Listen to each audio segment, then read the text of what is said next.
దేవుని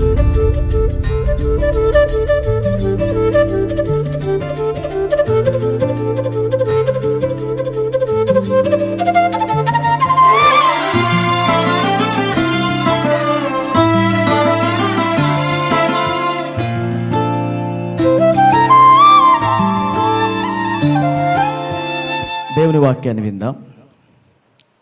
మొదటి రాజుల గ్రంథము 15వ అధ్యాయము 29వ వచనము. తాను రాజు కాగానే ఇతడు యరొబాము సంతతి వారినందరినీ హతము చేసెను. ఎవనినైనా యరొబామునకు సజీవునిగా ఉండనీయక అందరినీ నశింపజేశాను. తన సేవకుడైన షిలోనీయుడైన అహియా ద్వారా యెహోవా సెలవిచ్చిన ప్రకారము ఇది జరిగెను. చదవబడిన లేఖన భాగము ప్రభు మన వినికిల్లో దీవించి ఆశీర్వదించునుగాక. ఆమేన్. హల్లెలూయా. మనం చదువుకున్న ఈ లేఖన భాగంలో ఇశ్రాయేలు దేశాన్ని బయేషా అనేటువంటి రాజు పరిపాలన చేస్తున్నప్పుడు అతడు ఎప్పుడైతే రాజ్య సింహాసనాన్ని అధిష్ఠించాడో వెంటనే అతనికి ముందు ఉన్నటువంటి యరొబాము అనే రాజు యొక్క సంతానాన్ని, అతని కుమారులను, అతని బంధువులను అందరినీ కూడా హతము చేసెను. బయేషా రాజుగా సింహాసనాన్ని అధిష్ఠించగానే అతడు చేసిన పని ఏంటంటే, తనకు ముందున్న రాజు ఎవరు? యరొబాము. తనకు ముందున్న రాజు యరొబాము కుమారులు కానీ, సంతానం కానీ, మగవారు కానీ ఎవ్వరు కనబడకుండా అందరినీ హతము చేశాను. అనేక సందర్భాల్లో మనం యరొబాము గురించి ధ్యానం చేసాము, మనకు తెలుసు కూడా. నేను కూడా చాలాసార్లు చెప్పాను. ఎందుకు బయేషా యరొబాము కుటుంబాన్ని నాశనం చేశాడు? ఎందుకు యరొబాము కుటుంబం అలా హతము చేయబడింది? ఇతను కూడా దేవుని చేత అభిషేకించబడిన రాజే కదా. ఇతడు కూడా దేవుని కొరకు తన్ను తాను ప్రత్యేకపరచుకున్నవాడే కదా. కుటుంబంలో ఒక్కరో ఇద్దరో మిగిలి ఉండాలి కదా. అతని కుమారులు కానీ, సంతానం కానీ, బంధువులు కానీ ఎవరు లేకుండా ఎందుకు నాశనమయ్యారు అని కొన్ని విషయాలు మనం ధ్యానం చేసే ప్రయత్నం చేద్దాం. ఈ యరొబాము మంచి యవన కాలంలో ఉన్నప్పుడు సొలొమోను రాజు దగ్గర పని చేసేవాడుగా ఉన్నాడట. యవన కాలంలో నమ్మకస్తుడిగా ఉన్నాడు. యవన కాలంలో చక్కగా నమ్మకంగా పని చేస్తూ ఉన్నాడు.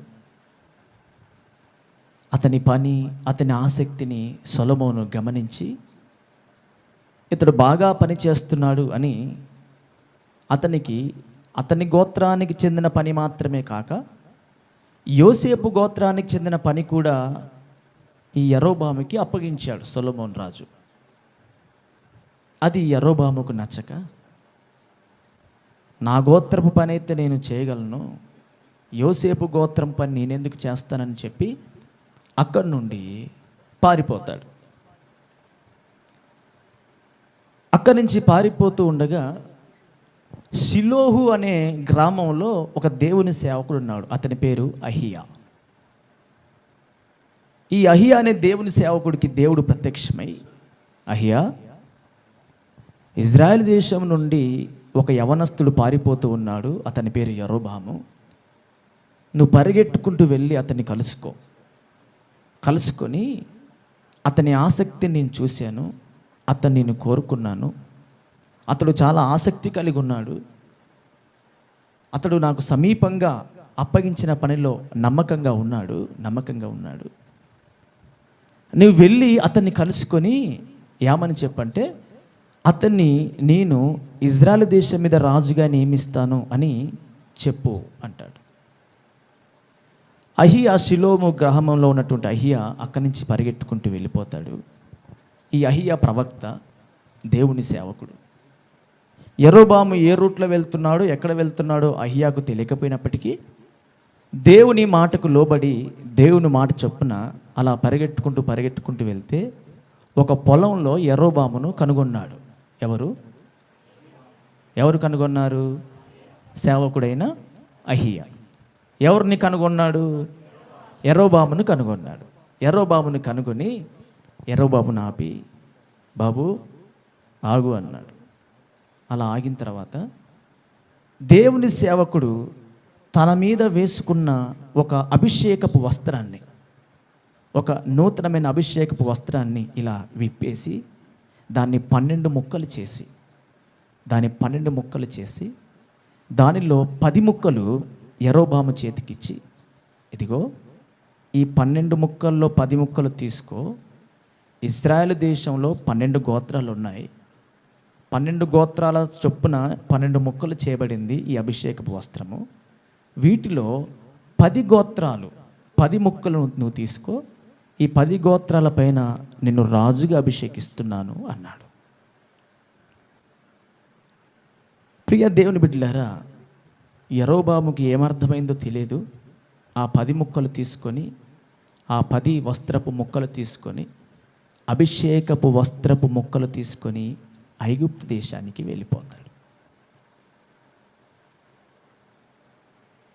కొంతకాలం అవుద్ది, సొలొమోను చనిపోతాడు. అతని కొడుకు రాజు అవుతాడు.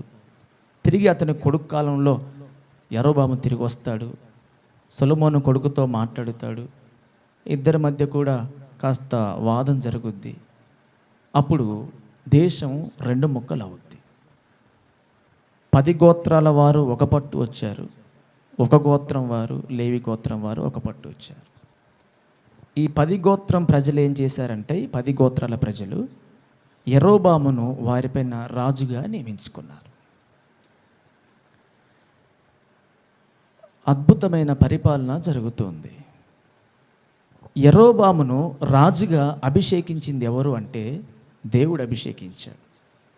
తైలం చేత అభిషేకించకపోయినప్పటికీ తైలపు వస్త్రపు ముక్కలను, అభిషేకపు వస్త్రపు ముక్కలను అతనికి ఇచ్చాడు. రాజరికం జరుగుతుంది. రాజ్య పరిపాలన చేస్తూ ఉన్నాడు. కొంతకాలం అయిపోయింది. దేవుడే కోరుకున్నాడు, దేవుడే ఎన్నుకున్నాడు, దేవుడే ప్రత్యేకపరిచాడు, దేవుడే రాజుగా నియమించాడు, దేవుడే హెచ్చించాడు, దేవుడే ఉన్నతమైన స్థలంలో యరొబామును కూర్చోబెట్టాడు.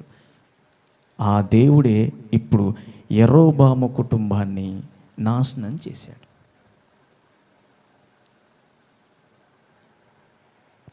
ఏ అహియా అయితే తన వస్త్రమును చింపి 12 ముక్కలు చేసి 10 ముక్కలు యరొబాముకి ఇచ్చి అభిషేకించాడో, అదే అహియా ప్రవక్త సెలవిచ్చిన ప్రకారంగా అతని కుటుంబం, యరొబాము కుటుంబం నాశనమాయెను.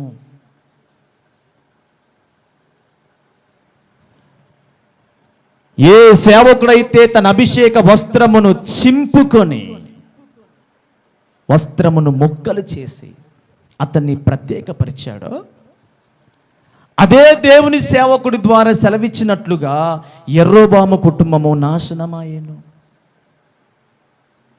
అదే కదా మనం చదువుకున్నాం. యరొబాము కుటుంబము అహియా ప్రవక్త ద్వారా సెలవిచ్చిన ప్రకారముగా, యెహోవా సెలవిచ్చిన ప్రకారముగా కుటుంబ సభ్యులందరూ కూడా హతము చేయబడ్డారు. ప్రత్యేకపరిచిన దేవుడు, హెచ్చించిన దేవుడు, తన సేవకుని ద్వారా అభిషేకించిన దేవుడు, ఉన్నతమైన స్థానంలో కూర్చోబెట్టిన దేవుడు, యరొబాము నేను కోరుకున్నాను అని చెప్పిన దేవుడు ఏ సేవకుని ద్వారా అభిషేకించాడో అదే సేవకుని ద్వారా శాపవచనం పలికేలా చేశాడు.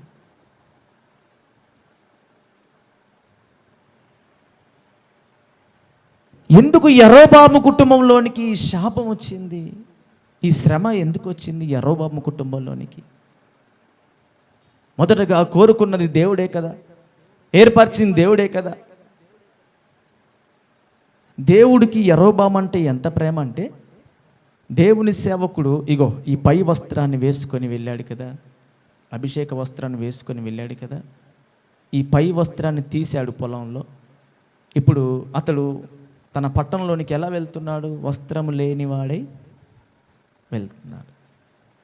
ఉన్న వస్త్రం 12 ముక్కలు చేశాడు కదా, 10 ముక్కలు యరొబాముకి ఇచ్చాడు కదా, ఆ 2 ముక్కలు చేత పట్టుకొని తిరిగి తన పట్టణానికి, తన గ్రామానికి వెళ్తున్నాడు కదా. ఎలా వెళ్తున్నాడు అంటే, సేవకుణ్ణి అవమానపరచడానికైనా దేవుడు ఇష్టపడ్డాడు, యరొబామును అభిషేకించడానికి.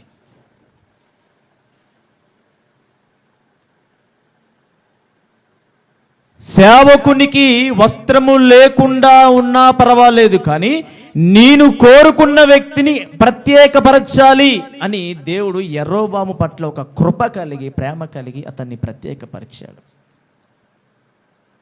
అలాంటిది ఎందుకు యరొబాము కుటుంబం మీదకి ఈ గొప్ప శ్రమ, ఈ గొప్ప నాశనము లేదా గొప్ప శాపం ఎందుకు వచ్చింది?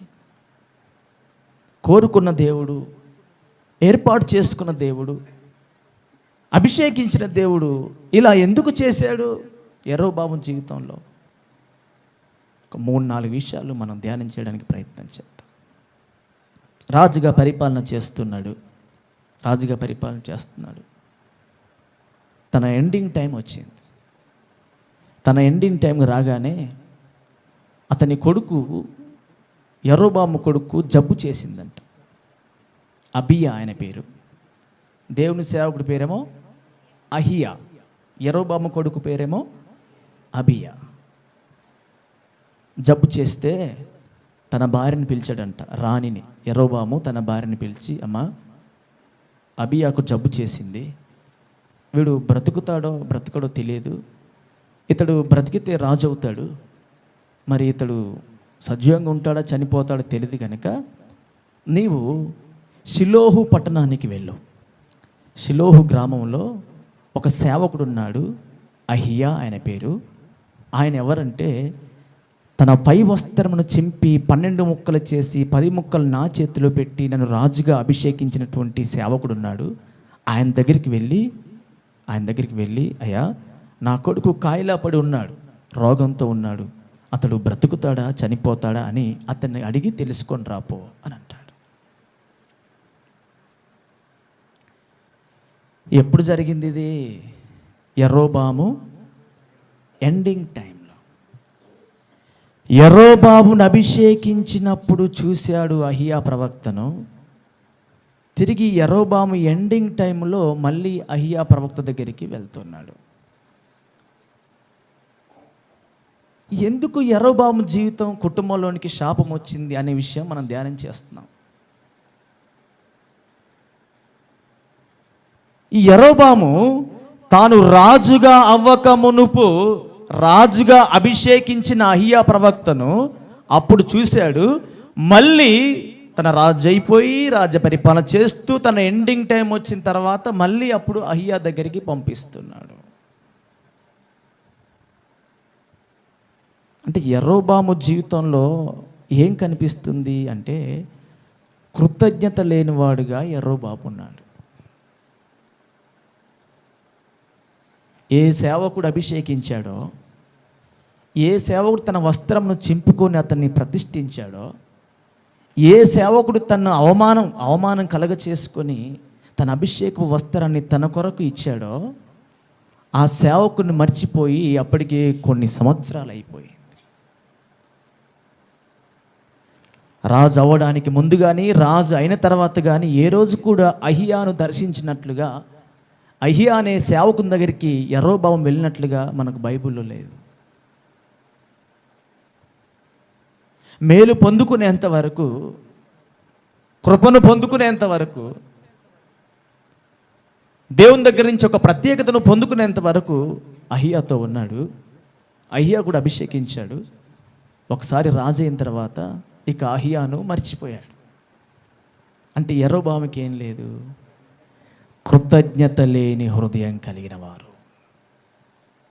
బైబిల్లో రాయబడి ఉంది, కృతజ్ఞత లేని వారంట అరణ్యములో ఆకుల వలె రాలిపోయారు. ఇదిగో మన ఎదురుగా బాదం చెట్టు ఉందా? బాదం చెట్టు ఆకులు పండిపోయిన తర్వాత ఎవరన్నా వాటిని కిందికి దులుపుతారా? అవే రాలిపోతాయా? ఆకులు ఏ విధంగా రాలిపోయాయో కృతజ్ఞత లేని వారు కూడా అరణ్యంలో ఆకుల వల్లే రాలిపోయారట.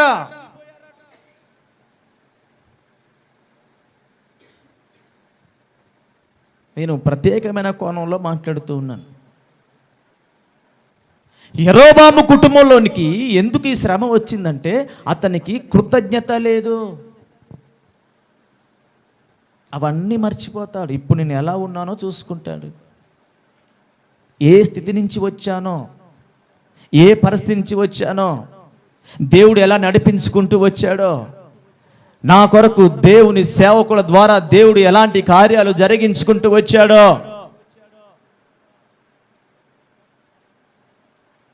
అవన్నీ మర్చిపోయాడు. ఇప్పుడు నేను రాజు అయిపోయాను, నేను బెటర్ పొజిషన్లో ఉన్నాను, ఇంకా నాకే ఇబ్బంది లేదు. ఇప్పుడు నా స్థాయి మారిపోయింది. ఇదిగో వాహనం లేనప్పుడు, ఒక చక్కని స్థలం లేనప్పుడు, సరైన ఉద్యోగం లేనప్పుడు, సరైన గృహం లేనప్పుడు, సరైన వస్త్రములు లేనప్పుడు, ఇదిగో 3 పూటల సరైన పుష్టికరమైన భోజనం చేయనప్పుడు, దేవుడు ఎలా నడిపించుకుంటూ వచ్చాడో అది మర్చిపోయి ఈరోజు నాకు అన్నీ ఉన్నాయి, నేను బెటర్గా ఉన్నాను, నాకే కొదువ లేదు అని కృతజ్ఞత లేని హృదయం కలిగి యరొబాము ఉన్నాడు. యరొబాము స్థిరంగా ఉన్నాడని, లేదా స్థిరంగా ఒక దగ్గర ఇల్లు కట్టుకొని రాజ కుటుంబంలోంచి వచ్చాడని దేవుడు అభిషేకించలేదు. పారిపోతున్న వాడిని దేవుడు, చెప్పండి, పారిపోతున్న వాడిని దేవుడు అభిషేకించాడు, కోరుకున్నాడు. స్థిరత్వం లేని వాడిని కోరుకున్నాడు. ఒక దగ్గర స్థిరంగా లేకుండా పారిపోతున్న వాడిని దేవుడు చూజ్ చేసి తన అభిషేక వస్త్రాన్ని అతనికి ఇచ్చి అతన్ని ఒక ఉన్నతమైన స్థానంలో కూర్చోబెడితే అతనికి కృతజ్ఞత లేదు. ఆ వచ్చిన వేను మర్చిపోయాడు, వచ్చిన దారిని మర్చిపోయాడు, దేవుడు ఎలా ఎదిగింపచేశాడో మర్చిపోయాడు. ఇప్పుడు నాకు అన్నీ బాగున్నాయి, నేను మంచి పొజిషన్లో నన్ను మర్చిపోయి కృతజ్ఞత లేని మనస్సు కలిగి రాజ్య పరిపాలన చేశాడు. ఏ వ్యక్తి జీవితంలో కృతజ్ఞత ఉండదో ఆ వ్యక్తి కుటుంబం మీదకి శ్రమలను దేవుడే రప్పిస్తాడు.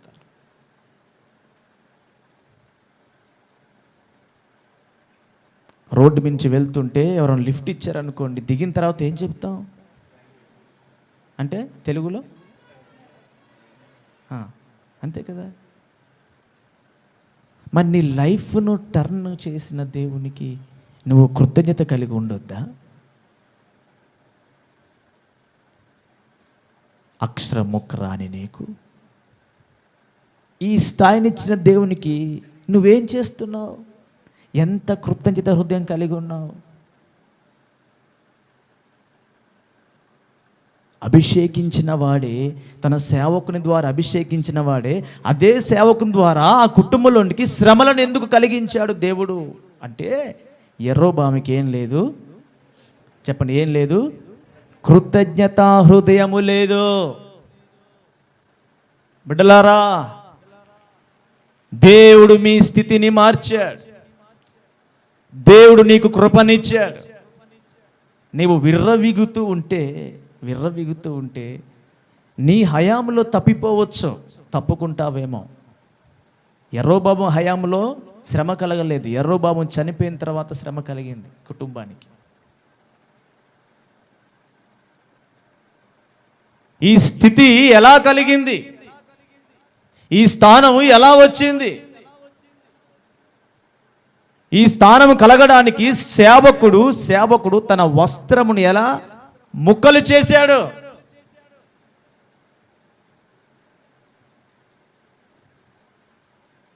దేవుడు తన సేవకుడిని ఎలా అవమానపరిచాడు? యరొబాము కోసము దేవుడు అహియాను అవమానపరిచి ఆ వస్త్రాన్ని చింపేసి, ఇంకో మాట చెప్పాలంటే అహియా వస్త్రం తీసి యరొబాముకి ఇచ్చాడు దేవుడు. అవునా కాదా? దాని అర్థం ఏంటి? ఇదిగో నా కుమారుడైన యరొబాము బలపడడానికి నువ్వు వస్త్రం లేకుండా ఉండరా కొన్ని రోజులు.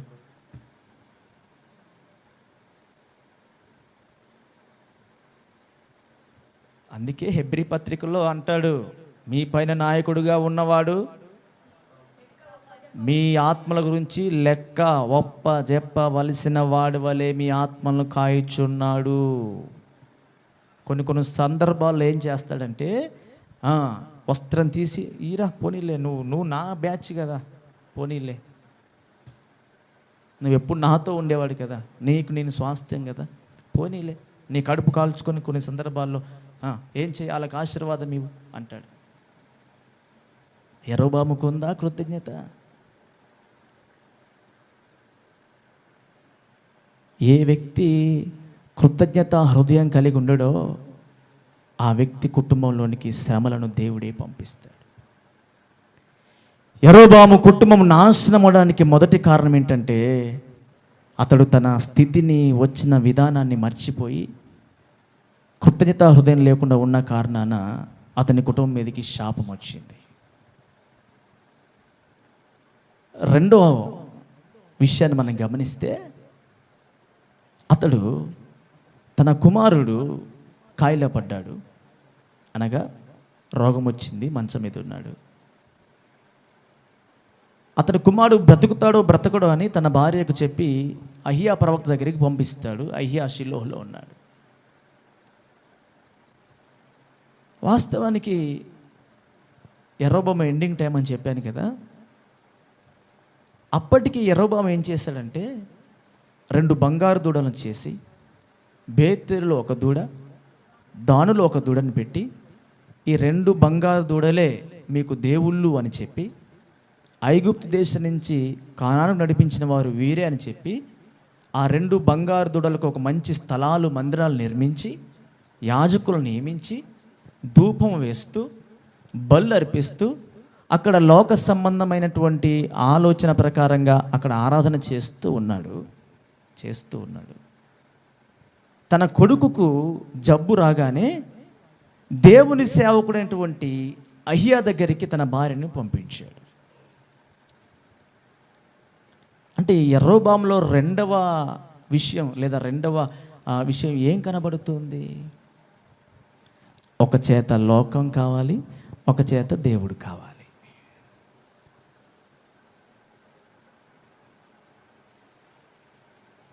నాకు లోకం కావాలి, లోక సంబంధమైన వ్యక్తులు, లోక సంబంధమైన మనసు కావాలి, దేవుడు కావాలి. నాకు లోకం కావాలి, దేవుని పని కావాలి. నాకు లోకం కావాలి, దేవుడిచ్చే మేలు కూడా కావాలి.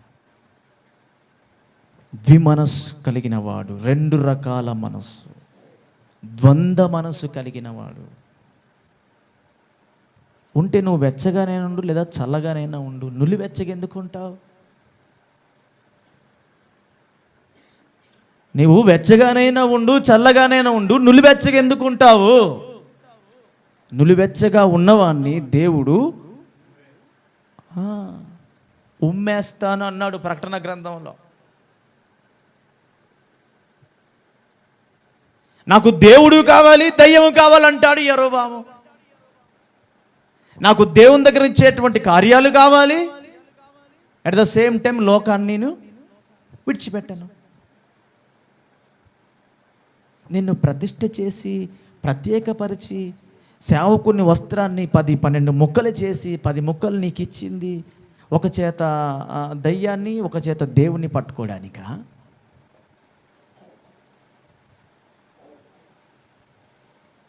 రెండు తలంపుల మధ్య నువ్వు భక్తి చేయడానికా? కాదు కదా. అటు లోకం కావాలంటావు, ఇటు దేవుడు కావాలంటావు. అటు లోక పని కావాలంటావు, ఇటు దేవుని పని కావాలంటావు. అటు లోకంలో అపవిత్రపరచబడతావు, ఇటు దేవుణ్ణి అపవిత్రపరుస్తావు. ఏదో ఒక వే కోరుకో, ఏదో ఒక మార్గంలో ఉండు, ఏదో ఒక వే కోరుకో. నువ్వు ఏ మార్గం కోరుకున్నా దేవుడు నిన్నేమన్నాడు? నీ మార్గాన్ని బట్టి నీకు ప్రతిఫలాన్ని ఇస్తాడంతే. యరొబాము ప్రజలందరికీ చెప్పాడు, ఇదిగో ఆ దూడలే మీకు దేవుడు అని చెప్పాడు. తన కొడుకుకు జబ్బు చేయగానే ప్రవక్త దగ్గరికి పంపించాడు.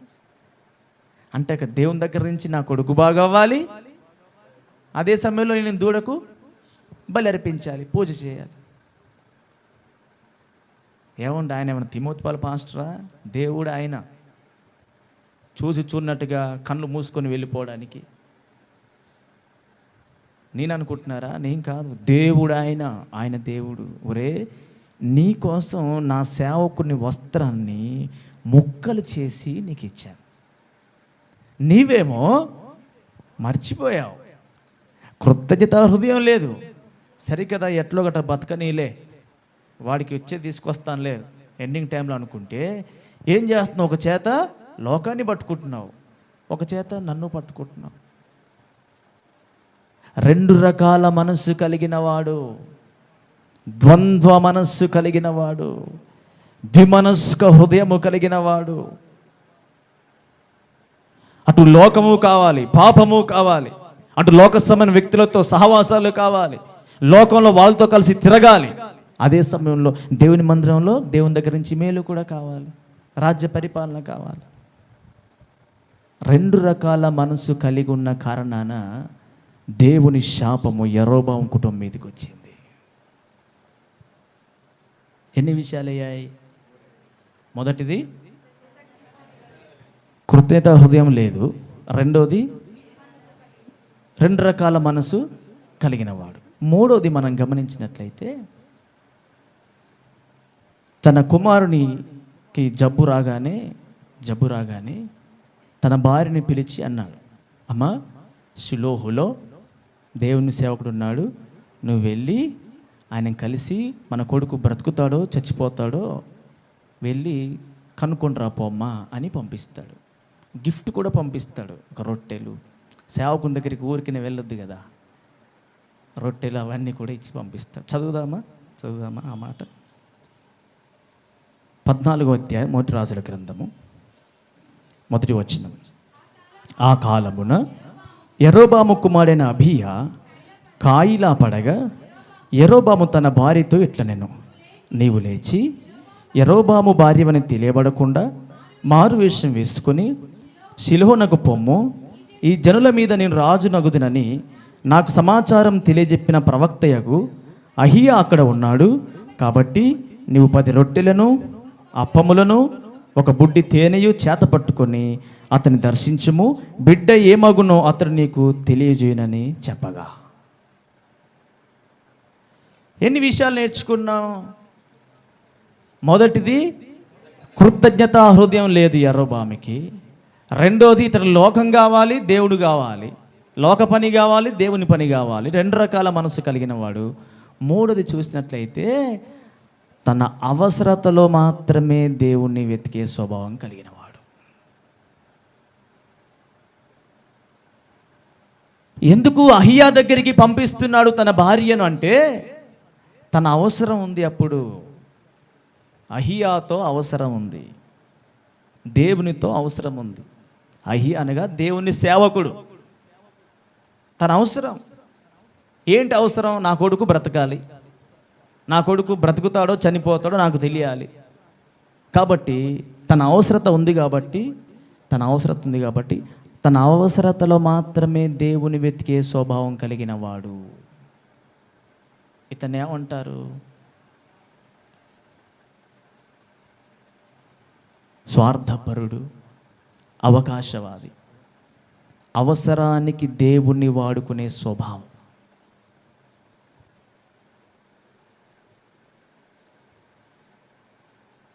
అవునా కదా?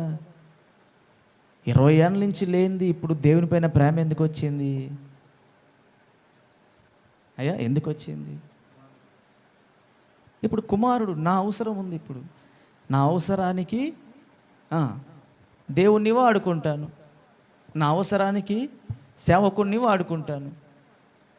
నా అవసరం ఇప్పుడు, నా అవసరం.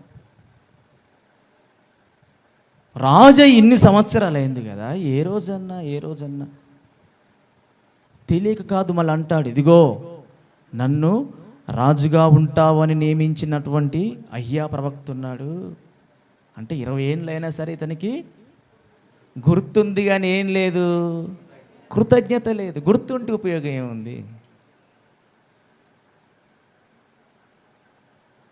ఏ రోజైనా మధ్యలో వెళ్ళావా, దర్శించావా? కనీసం అయ్యా నువ్వు చెప్పినట్లుగా నేను రాజునయ్యాను, దేవుడు నన్ను రాజుగా చేశాడు అని.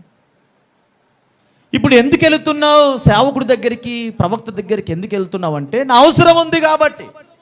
ఒక అవకాశవాది బిడ్డలారా, అవసరతలో నీకు అవసరం ఉన్నప్పుడు మాత్రమే నువ్వు దేవుని వెతికినట్లయితే నీ అవసరం తీర్చబడుద్దేమో, కానీ దేవుడు అన్నీ కొలుస్తూ లెక్కలోకి తీసుకుంటాడు. ఓహో వీడు అవసరానికి నన్ను వాడుకున్నాడు, ఈమె అవసరానికి నన్ను వాడుకునేది. అవసరం తీరగానే అంతే. ఇప్పుడు అహియాతో అవసరం కాబట్టి ఏమంటున్నాడు? 10 రొట్టెలు, అప్పములు, బుడ్డిలో తేనె. ఓ అంటే పాస్టర్ గారు ఇది తీసుకొని ముందు పెట్టగానే కూల్ అయిపోయి ప్రవచనం చెప్పాలి. ఇప్పుడు నేటి క్రైస్తవులకు సరిగ్గా సరిపోవట్లేదా? ఎర్రబొమ్మ క్యారెక్టర్ చక్కగా సూట్ అవుతుందా? నేటి 90% క్రైస్తవులకి సరిపోయే విధంగా ఉంది కదా. కానుకిచ్చో అంటే ఆ రోజు కానుకల సంబంధం లేదు కాబట్టి, ఆ సందర్భం ఉండదు కాబట్టి ఆ రోజుల్లో ఇవే అప్పములు, రొట్టెలు, బుడ్డిలో తేనె, ఈ 3 ఇచ్చి మచ్చిక చేసుకొని ఒక ప్రవచనం. ఆ రోజు నాకు రాజుగా ప్రవచించాడు కదా, లేదా రాజుగా నియమించాడు కదా, ఈరోజు కూడా నీ కొడుకు బ్రతుకుతాడు పో అనాలి.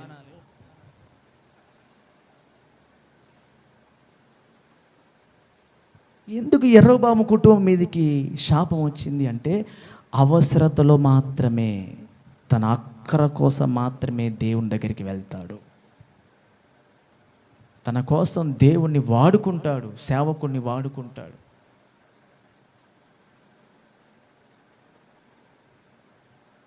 ప్రియ దేవుని బిడ్డలారా, 3 రకాల విషయాలు చెప్పాను. యెరొబాము కుటుంబం ఎందుకు శాపగ్రస్తమైంది అంటే కృతజ్ఞతా హృదయం, 2 రకాల మనస్సు కలిగి ఉన్నాడు. 3వది అవసరానికి దేవుణ్ణి వాడుకునే స్వభావం కలిగిన వాడు. ఇవి ఉన్నాయా మీలో?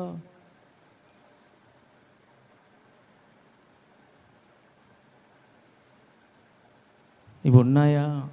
ఉంటే ఈరోజు మారు మనసు పొందాలి. ఉంటే ఈరోజు మారు మనసు పొందడానికి దేవుడు చెప్పమన్న మాటలు ఇవి. యెరొబాము గురించి చాలా ప్రసంగాలు మనం విన్నాం, నేనే చేశాను చాలాసార్లు. కృతజ్ఞత హృదయం ఉందా? ఇటు దేవుడు లోకం రెండింటిని బ్యాలెన్స్ చేస్తున్నావా? అటు సాతాను బాధపడొద్దు, దేవుడు బాధపడొద్దు. ఒక చెయ్యి సాతానికి, మరొక చెయ్యి దేవునికి ఇచ్చి ఇద్దరిని బ్యాలెన్స్ చేద్దాం అనుకుంటున్నావా? అలాంటి మనసే ఉందా? 3వది నీ అవసరానికి మాత్రమే దేవుణ్ణి సేవకుని వాడుకుంటున్నావా? ఈ 3 విషయాలు యెరొబాములో ఉన్న కారణాన యెరొబాము కుటుంబం మీదకి శాపం వచ్చింది. కోరుకున్న దేవుడే, ప్రత్యేకపరిచిన దేవుడే ఆ కుటుంబం మీదకి శాపమును తీసుకొచ్చాడు.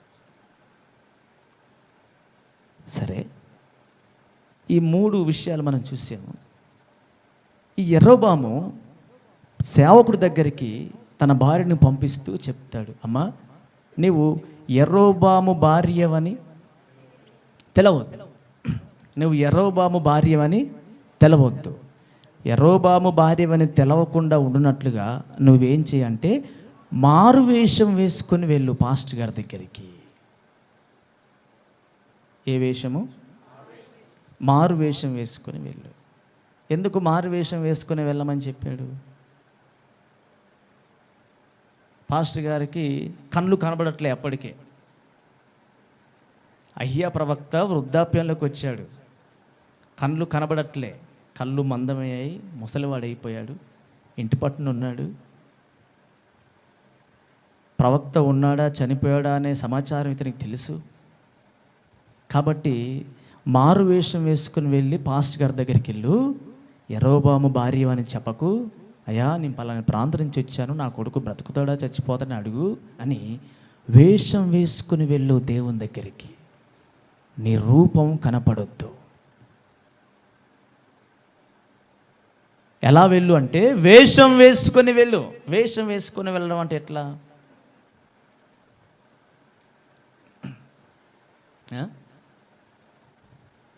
అది కూడా తెలియదా? ఎలా వేషం వేసుకోవడం అంటే, మా చిన్నప్పుడు ఊర్లలో భాగవతాలాడిటలు వచ్చేవాళ్ళు. వాళ్ళు వచ్చి రాత్రిళ్ళు 9కో 10కో ఒక స్టేజ్ వేసి ఒక నాటకం, ఏదో వాళ్ళకి నచ్చిన నాటకం, ఏదో ఒక నాటకం వేసేవాళ్ళు. వాళ్ళు స్త్రీలు పురుషులు ఉండేవాళ్ళు. నాకు తెలిసి స్త్రీలు అంతగా లేదు, పురుషులే ఎక్కువ చేసేవాళ్ళు. వారికి అందరికీ జుట్లు ఉండేవి, పెంచుకుని ఉండేవాళ్ళు. పగలు వాళ్ళ రూపం వేరే, రాత్రి వాళ్ళ వేషం వేరే ఉండేది. మేము రాత్రి అంతా చూసిన తర్వాత వాళ్ళు ఆ వేషం వేసుకొని, ఆ జుట్టు వేసుకొని, అంతా చక్కగా నీట్గా మేకప్ అంతా వేసుకున్న తర్వాత అంటే మీ చిన్నపిల్లం కదా, మేము వాళ్ళని ఖచ్చితంగా స్త్రీలే అనుకునేవాళ్ళం. ఒక స్త్రీ వేషం ధరించుకుంటారు కదా, చీర కట్టుకొని అన్ని బ్యాంగిల్స్ అని పెట్టుకొని, బొట్టు పెట్టుకొని, మంచిగా నీట్గా పూలు పెట్టుకొని కనిపించేవారు, నాటికి వేసేవారు కదా. మేము చిన్నపిల్లలం కదా, మాకు వాళ్ళు మగవాళ్ళు అయ్యి ఉండి ఆడవేషం వేసుకున్న సంగతి మాకు తెలియదు. ఇక అందరూ పోతున్నారు ఊర్లాగా, మేము కూడా పోయి ఆ రాత్రి ఏదో నిద్ర వచ్చేంత వరకు దాని ముందు కూర్చొని వచ్చేవాళ్ళము, వేషం వేసుకునేవారు. తెల్లవారుజామున స్కూల్కి వెళ్తున్నప్పుడు వాళ్ళు వచ్చి ఏ పేటలో ఉండేవాళ్ళో, ఏ యొక్క ఏరియాలో ఉండేవాళ్ళో ఆ ఏరియాలో ఉండే పిల్లలకు తెలుసు, మాకంత తెలియదు. వాళ్ళు కనిపిస్తే వాళ్ళు చెప్పారు, ఒరే రాత్రి ఇగో ఆ పలాని లేడీస్ వేషం వేసిన ఈయనే అంటే, ఈయన లేడీస్ వేషం ఏంటి, ఆమె వేరే ఈయన వేరే అని అనేటోళ్ళం మేము. ఆమె లేడీసు, ఈయన జెంట్స్ కదా, ఈయన పురుషుడు కదా, ఆమె స్త్రీ అనేవాళ్ళు. ఇప్పుడు అట్లాంటి వేషం వేసుకొని వెళ్ళమని చెప్తున్నాడు. వస్త్రం మార్చుకోవాలి, ఈమె వస్త్రం మార్చుకోవాలి. ఈమె రాణిలాగా కనబడకూడదు, ఒక సాధారణమైన స్త్రీలాగా కనబడాలి. ఈమె అన్నీ మార్చేసుకొని ఒక వేషం వేసుకొని వెళ్ళాలి. ఎక్కడికి? పాస్టర్ గారి దగ్గరికి, అహియా అనేటువంటి సేవకు దగ్గరికి వెళ్ళాలి. 3 వేషాలు ఉన్నాయి క్రొత్త నిబంధన సంఘానికి. క్రొత్త నిబంధన సంఘానికి 3 వేషాలు ఉన్నాయి, ఇంకెక్కువనే ఉన్నాయి, నేను 3 చెప్తాను. ఈ వేషం వేసుకునేటువంటి స్వభావం ఎవరిదంటే అపవాదిది అని ఉంది బైబిల్లో. పాస్టర్ గారి దగ్గరికి వచ్చేటప్పుడు వేషం వేసుకొని వచ్చేవారు ఉన్నారు ఇప్పుడు ఎక్కువ మంది. అక్కడేమో 3 విషయాలు మనం చూసాం యరొబాము విషయంలో.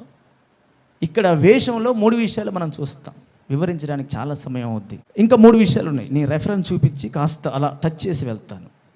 కొరింథీ రాసిన పత్రిక 2వ పత్రిక, 2 కొరింథీ పత్రిక 11వ అధ్యాయం 12. అతిశయ కారణము వెతుకువారు ఏ విషయంలో అతిశయించున్నారో ఆ విషయంలో వారును మావల్నే ఉన్నారని కనబడు నిమిత్తము వారికి కారణము దొరకకుండా కొట్టివేయటకు నేను చేయుచున్న ప్రకారమే ఇక ముందుకును చేతును యాలయనగా అట్టివారు క్రీస్తు యొక్క అపోస్తుల వేషము ధరించుకొని వారై ఉండి దొంగ అపోస్తులను మోసగండ్రగు పనివారునై ఉన్నారు. ఇక్కడ ఒక వేషం కనిపిస్తుంది, దొంగ అపోస్తుల వేషం.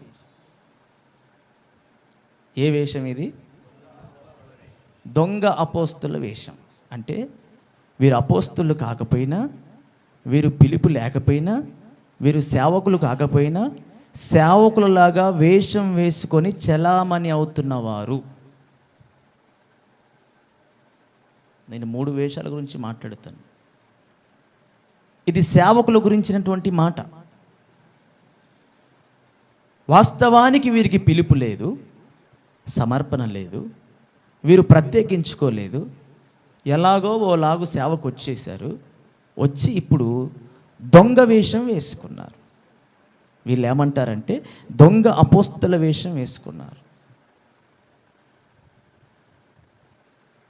నేను అక్కడ 11వ అధ్యాయంలో ఉన్న విషయం అంతా క్రోడీకరించి చెప్తాను. పౌలు గారిని అడుగుతారు, మరి వారు దొంగ అపోస్తులు, వీరు నిజమైన అపోస్తుల్ని ఎలా తెలుసుకోవాలి అని పౌలు గారిని వాళ్ళు అడిగారు. వీరు మంచి సేవకులు, వీరు దొంగ సేవకులు అని ఎలా తెలుసుకోవాలి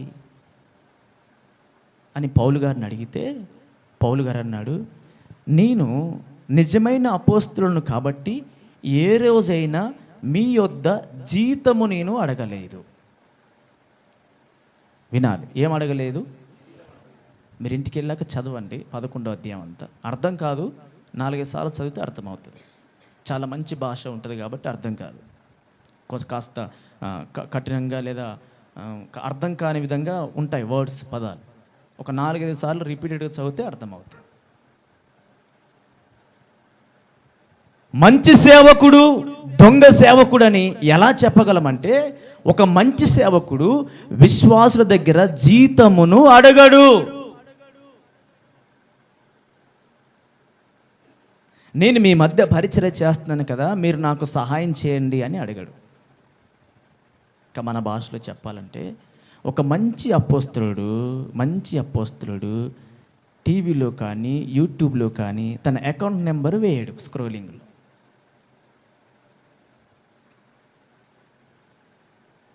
ఒక మంచి సేవకుడు నేను సేవ చేస్తున్నాను కదా, నేను మంచి పాట పాడుతున్నాను కదా, నేను మంచి సేవ చేస్తున్నాను కదా అనుకునే సేవకుడు ఎవరు కూడా యూట్యూబ్లో కానీ టీవీలో కానీ తన గూగుల్ పే, ఫోన్పే నెంబర్ అని మరీ సింబల్ వేసి ఎవరు కూడా స్క్రోలింగ్లో వేయరు.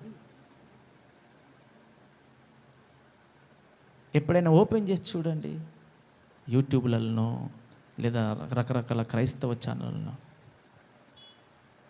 90% సేవకులు ఖచ్చితంగా వారి Google pay, PhonePe, scanner, account number, account details ఖచ్చితంగా స్క్రోల్ చేస్తారు.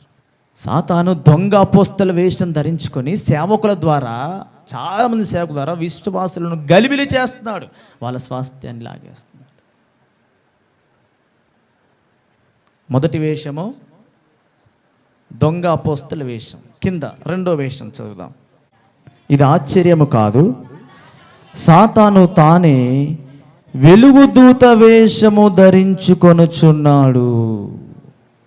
మొదటి వేషము దొంగ అపోస్తల వేషం, 2వ వేషము వెలుగుదూత వేషం. వెలుగుదూత వేషం అంటే లోపల మొత్తం చీకటి ఉంటుంది, బయట మాత్రం వెలుగు వస్త్రం ఉంటుంది. లోపల చీకటి ఎవరికి కనబడదు కదా. ఇది విశ్వాసుల గురించినటువంటి వేషం. ముందేమో సేవకుల గురించిన వేషము, రెండోదేమో వెలుగుదూత వేషం. చాలామంది విశ్వాసులు మరి అమ్మగారు ఎట్లా వెళ్ళిందో తెలియదు. ఏ అమ్మగారు? యెరోబాము అమ్మగారు. ఈ వేషాలలో ఏ వేషం వేసుకుని వెళ్ళిందో అందుకు చెప్తున్నాను. 3 వేషాలు మీ ముందు పెడితే మీ వేషాలు తెలుస్తాయి కదా. 3 వేషాలు మీ ముందు పెడితే దాంట్లో ఏదో ఒక వేషం మీలో ఉంటుంది కదా. ఏ వేషం లేకపోతే దేవునికి స్తోత్రం, మంచిదే, కరెక్ట్గా ఉన్నారు అనుకోవచ్చు. వెలుగుదూత వేషం. లోపలనేమో యెరోబాము భార్య, బయటికి ఒక నార్మల్ పర్సన్ లాగా వెళ్ళింది వెలుగుదూత. ఈ వెలుగుదూత వేషం అంట సాతాను. నేను వివరించట్లేను, సమయం అయిపోయింది కాబట్టి. ఎలా కనిపిస్తున్నారంటే లోపలనేమో చీకటి, బయటికేమో దేవదూతల్లాగా కనిపిస్తారు. తెల్లగా అంటే ముఖం తెల్లగా కాదు, నాలాగా బట్టలు తెల్లగా వేసుకొని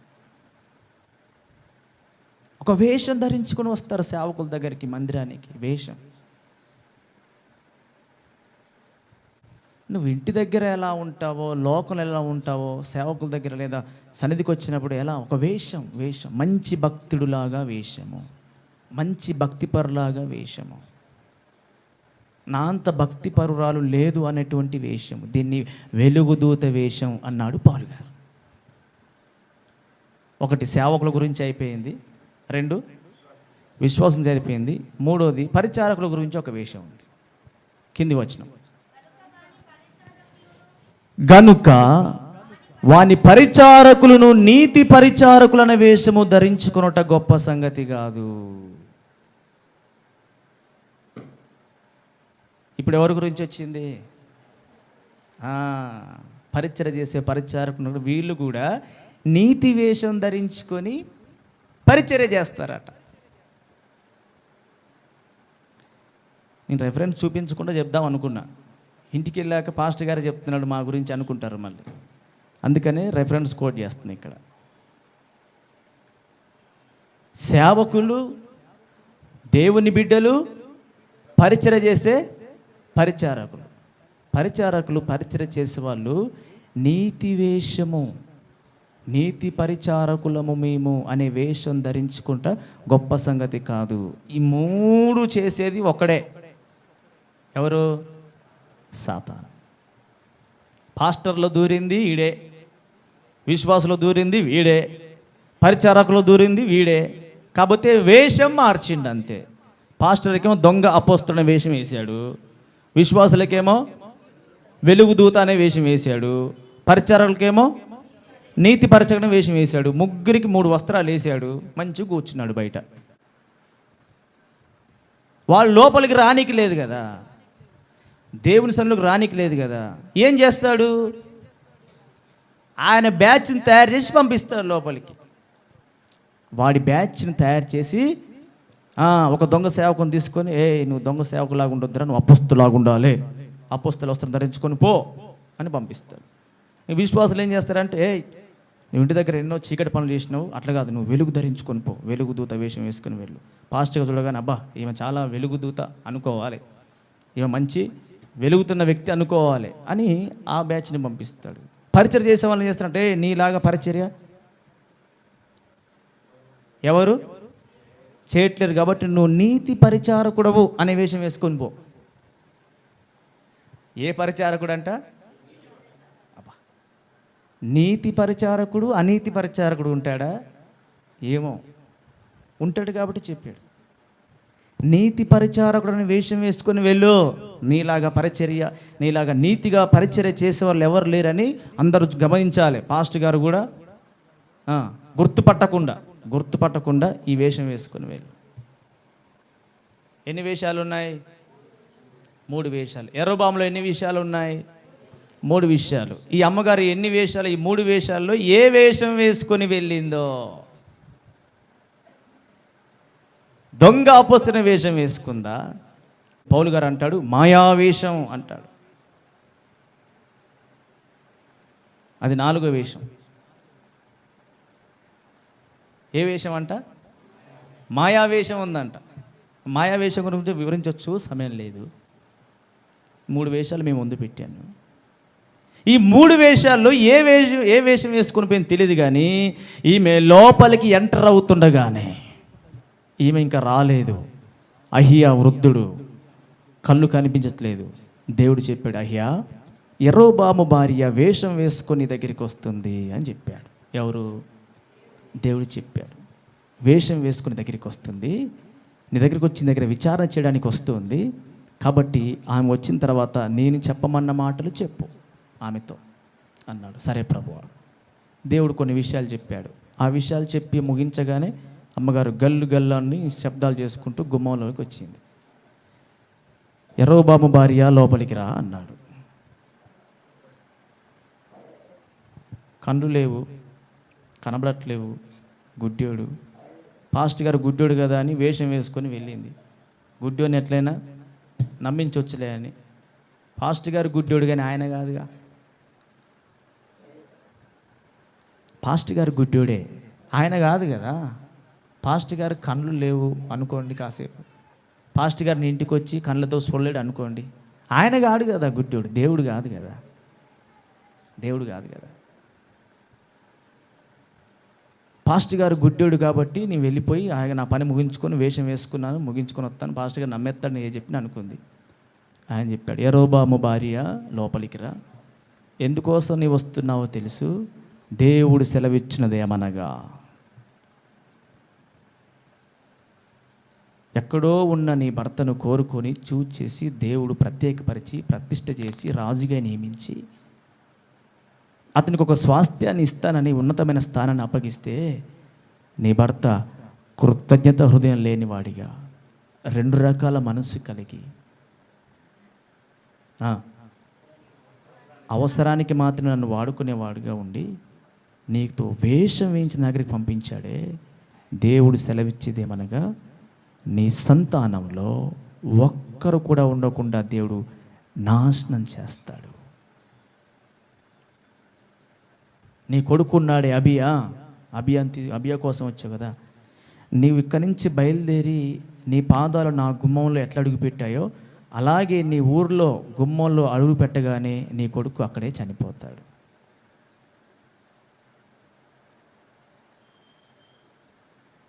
నీ కొడుకు మంచోడు, అబియా మంచోడు కాబట్టి అతని మంచితనాన్ని బట్టి అతన్ని నేను సమాధిలోనికి తీసుకెళ్తాను, మిగతా వాళ్ళందరూ కూడా సమాధికి వెళ్ళకుండా చనిపోతారు అని చెప్పాడు. దీన్ని బట్టి ఒక వ్యక్తి సరైన రీతిలో సమాధి చేయబట్టు కూడా దేవుని చిత్తము.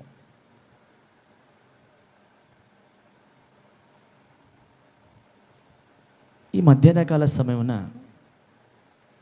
వేషం వేసుకుని వెళ్ళి దేవుణ్ణి ఏదో మజ్జిగ చేసుకోవాలి, గిఫ్ట్ ఇచ్చి, అప్పాలిచ్చి, రొట్టెలిచ్చి పోయి శాపమే తెచ్చుకుంది. దేవుడు చేసిన మేళ్లను జ్ఞాపకం ఉంచుకోకుండా, కృతజ్ఞత హృదయం లేకుండా, 2 రకాల మనస్సు కలిగి అవసరానికి మాత్రమే దేవుని వాడుకునే స్వభావం కన్నా యరొబాము కుటుంబం మీదకి శాపం వచ్చింది. 6 విషయాలు మీ ముందు పెట్టాను. ఎన్ని విషయాలు చెప్పండి? కృతజ్ఞత లేని హృదయం, 2 రకాల మనస్సు, ద్విమనస్కుల హృదయము, అవసరానికి దేవుణ్ణి వాడుకోవడం. 2వ కోణం వేషం, దొంగ అపోస్తుల వేషము, వెలుగుదూత వేషము, నీతి పరిచారకునే వేషం. ఈమెలో 3, ఆయనలో 3. ఈ 6 కలిగి ఉన్నారు కనుక ఆ కుటుంబం మీదికి శాపం వచ్చింది. 6లో ఎన్ని ఉన్నాయి మీకు? 6లో ఎన్ని ఉన్నాయి? ఏవి లేవా? దేవునికి స్తోత్రం. ఒకవేళ ఏవి ఉన్నా ఈరోజు నువ్వు వాటిని విడిచిపెట్టి మారు మనసు పొంది తిరిగి నీ కుటుంబాన్ని కట్టుకొని దేవుని ఆశీర్వాదానికి వారసులుగా ఉందురుగాక. ఆమేన్. తల ఉంచి కళ్ళు మూసుకొని ప్రార్థన చేసుకుందాం.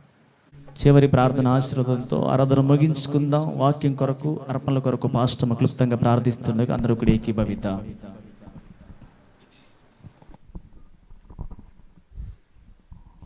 స్తోత్రం, స్తోత్రం, స్తోత్రం నాయన. పరిశుద్ధమైన దేవ, కృప కలిగిన తండ్రి, ప్రార్థనలో ఏకీభవించండి. మహిమ కలిగినటువంటి మహారాజు, మీ ఉన్నతమైన పరిశుద్ధ నామమునకు మహిమ కలుగునుగాక. అయ్యా, ఈ మధ్యాహ్న కాల సమయము మీ పరిశుద్ధమైన నామమునకు స్తోత్రములు తండ్రి.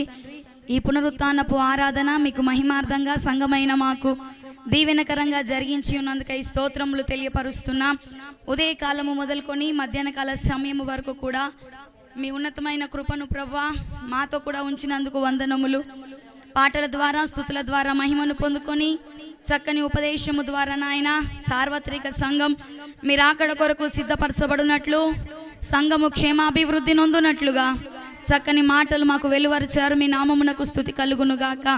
ప్రభా, పాపపూరితమైన మాలిన్యమైనటువంటి లోకములో నుండి, ప్రభా కలుషితమైనటువంటి లోకములో నుండి మీరు మమ్మల్ని ఏర్పరచుకొని వేరు చేసి ప్రభా నీ పరిశుద్ధమైన సన్నిధానములో స్థిరపరిచి మీ రక్షణ అనేటువంటి వస్త్రాన్ని, ఆనందమును మాకు అనుగ్రహించి అనేకమైనటువంటి మేలులు మా జీవితంలో ప్రవేశపెట్టి ప్రభువా నీ ఉన్నతమైన కృపగల హస్తాల క్రింద నిలిపితే నాయన కృతజ్ఞత లేని వారిగా ఉంటున్నారని, నీవు చేసిన మేలులు గుర్తున్నప్పటికీ, అయా నీ మేలులు కళ్ళ ఎదుట కనిపిస్తున్నప్పటికీ నా తండ్రి అయా కృతజ్ఞత తెలియపరచలేని వారిగా ఉన్నారని యెరోబాము జీవితమును మా ముందుంచి నాయనా నీకు స్తోత్రం.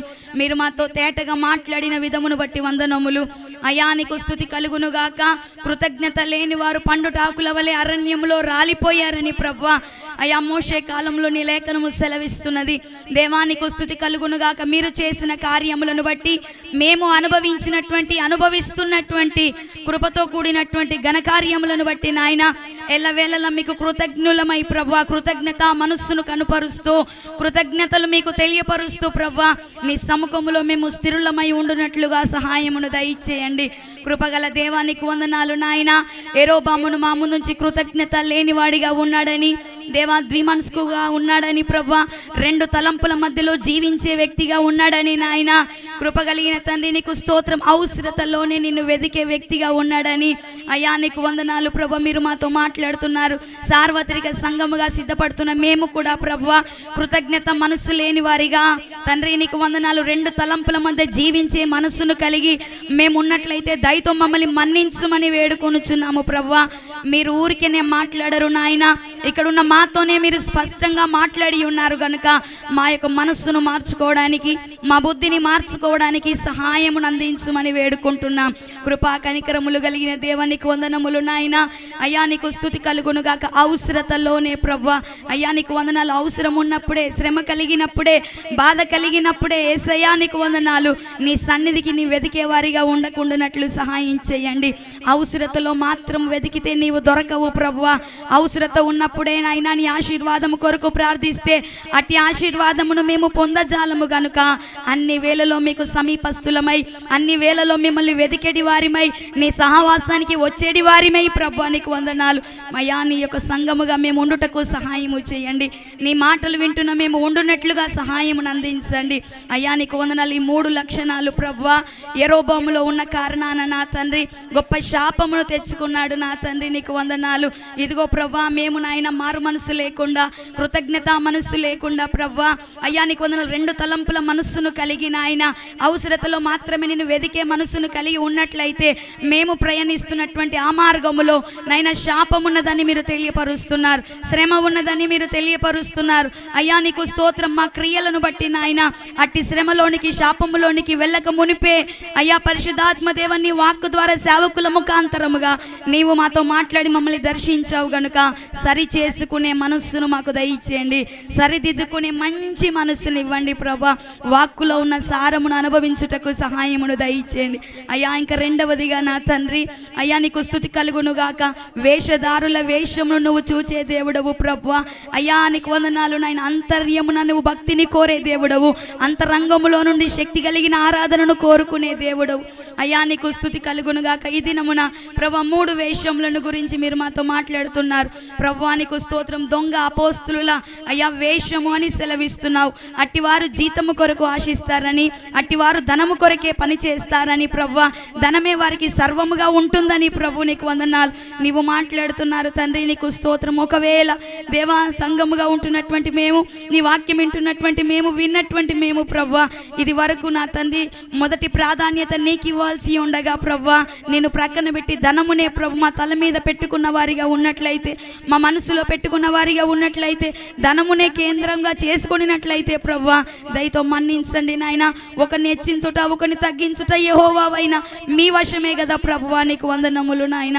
ఆశీర్వాదమునకు వారసులుగా ఉండుటకే నీవు మమ్మల్ని పిలిచి ఉన్నావు తండ్రి నీకు స్తోత్రము అయ్యా. ధనమును కేంద్రముగా చేసుకోక అయ్యా నీకు వందనాలు. అటువంటి మనస్సును కలిగి ఉండక సహాయం వచ్చి అటువంటి వేషము నుంచి బయటికి రాగలుగునట్లు కృప చూపండి అయ్యా. వెలుగు దూత వేషము నుండి బయటికి వచ్చినట్లు సహాయించి హృదయం అంతా చీకటి ప్రభువా బయటికి కనిపించేటువంటి అయ్యా నీకు వందనాలు వేషము, భక్తి వేషము అయ్యా నీకు వందనాలు నాయన. పరిచర్య వేషము నీకు నా తండ్రి నమ్మకస్తులమన్న వేషమును ధరించుకున్నట్లయితే అయ్యా దయతో మన్నించండి. అది వెలుగుదూత వేషం అంటున్నావు తండ్రి నీకు వందనాలు నాయన. క్రియలతో కూడిన విశ్వాసం, విశ్వాసముతో కూడిన జీవితం మేము కలిగి ఉండుటకు సహాయం చేయండి. ఈ వెలుగుదూత వేషం నుంచి విడుదల పొందుటకు సహాయం చేయండి అయ్యా నీతి పరిచారకత్వము అనబడినటువంటి వేషం అనే ముసుగులో ఉంటూ ప్రభువా మిమ్మల్ని మీ సేవకులను మోసము చేయాలని అయ్యా ఎంచుచున్నామేమో దేవా, నీకు వందనాలు అయ్యా. మీరు సర్వ జగత్ రక్షకుడవు, నీవు మోసపోయే దేవుడవు కాదు అయ్యా. నీకు వందనాలు నాయన. మోసపోకూడి దేవుడు వెక్కిరింపబడడు అంటున్నావు. మోసపోయేది మేమే నా తండ్రి. ఇటువంటి వేషములు కలిగి మా జీవితాన్ని నాశనమునకు నడిపించుకోక ప్రభువా, ఈ యొక్క వేషముల నుండి అయ్యా నీకు వందనాలు. శపితమైనటువంటి వేషముల నుండి బయటికి వచ్చి వాక్ సంబంధమైన దీవెనలో నిలువబడుటకు సహాయం వచ్చి కృపగల దేవా, మీ ఉన్నతమైన నామాన్ని మహిమపరుస్తున్నాం. మీరెంతో చక్కగా మాట్లాడారు ప్రభా. చెవి గలవాడి మాటలన్నిటినీ వినుగాక, మనస్సు కలిగిన వాడు గ్రహించునుగాక, ఆలోచన పరులు గ్రహించుదురుగాక. దేవానికి స్తోత్రము నా తండ్రి. మీరు సహాయమును దయచేయండి. నీ మాటలు ప్రతి ఒక్కరి యొక్క హృదయంలో ముద్రించమని వేడుకుంటున్నాం. వాక్యానుసారమైన జీవితమును అనుగ్రహించండి. యెరోబాము వలె సర్వమును నాశనం అవ్వక సమస్తమును కోల్పోకుండానట్లుగా ముందుగానే హెచ్చరిస్తున్నావు గనుక, ముందుగానే తెలియపరుస్తున్నావు గనక ప్రభువా, ఇది మా క్షేమాభివృద్ధికని ఎంచి విరుద్ధమైనటువంటివి, వ్యతిరేకమైనటువంటివి ప్రభువా, ఈ మనసులన్నిటి నుంచి మాలో నుంచి తొలగించమని వేడుకొనుచున్నాం. ఈ వాక్యానుసారమైన జీవితం విన్న మాకును వింటున్న అనేకులకును దయచేయమని వేడుకుంటున్నాం. విత్తబడిన కానుకలు దీవించి ఆశీర్వదించండి. రెట్టింపు దీవెన ఆశీర్వాదమును అనుగ్రహించండి. కృపగలిగిన దేవ, ఈ దినం వచ్చిన ప్రతి బిడ్డను మీ యొక్క దయగల హస్తాలకు అప్పగిస్తున్నాం. పేరు పేరున జ్ఞాపకం చేసుకోనండి. ఏ విధమైన ఆశ చేత ఆలోచన చేత నీ మందిరములు అడుగు పెట్టారు, సమృద్ధి దీవెన ఆశీర్వాదం సమాధానమును కలిగి ఈ చోట నుంచి బయలువెడలినట్లుగా కృప చూపి మహిమ పొందుకొనుమని వేడుకొనుచు, మీరు అక్కడ పర్యాంతరం వరకు నీ కృపా కాపుదల సన్నిధి మాకు తోడుగా ఉండ దయచేయమని క్రీస్తు నామం పేరిట అడుగుచున్నాము పరమ తండ్రి. ఆమేన్. ఆమేన్. మన తండ్రి అయిన దేవుని ప్రేమ, ప్రభువైన యేసు క్రీస్తు వారి కృప, పరిశుద్ధాత్మ దేవుని యొక్క అన్యోన్య సహవాసమైన సన్నిధి ఇక్కడున్న మనకును సకల పరిశుద్ధులకును ఈ దినము ఆరాధనలో పాల్గొన్న ప్రతి బిడ్డకు, వాక్యం విన్న బిడ్డకు ఇది మొదలుకొని ఆయన రాకడ వరకు సదాకాలం తోడేండు ముందుకు నడిపించి బలపరచునుగాక. ఆమేన్. యేసు రక్తమే జయం, ప్రవేశ రక్తమే జయం, యేసు నామములో సంపూర్ణ విజయం, అపవాది కనంతకొట్టి నాశనం. తండ్రి నీ కార్యం నిరంతరం జయము జయము జయము తండ్రి. ఆమేన్. అందరి కొందనాలు. దేవుడు మిమ్మల్ని దీవించునుగాక. ఆమేన్.